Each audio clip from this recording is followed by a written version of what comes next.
Ilonggo band Kwatro Kantos sang the first jingle of Panay News, Panay News Maaasahan Mo.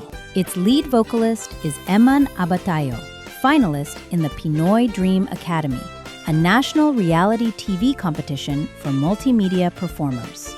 Working closely with then Panay News Chief Executive Officer David Dan Elijah Fajardo, Abatayo and his band composed Panay News Maaasahan Mo, an upbeat tune with catchy lyrics, with a touch of punk and rock.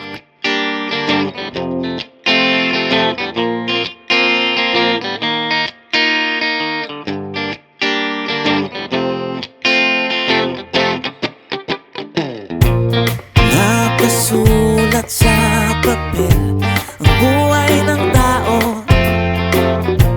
May saya, may lungkot, may halo ng drama.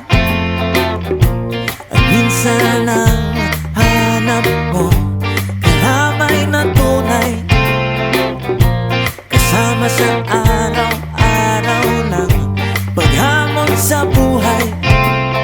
Pero kaibigan ko, huwag kang mangangamba, may kasama ka sa iyong pag-iisa.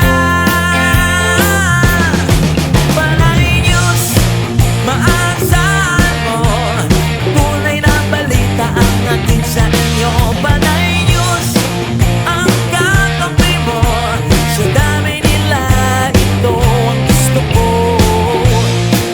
Panay News, Panay News,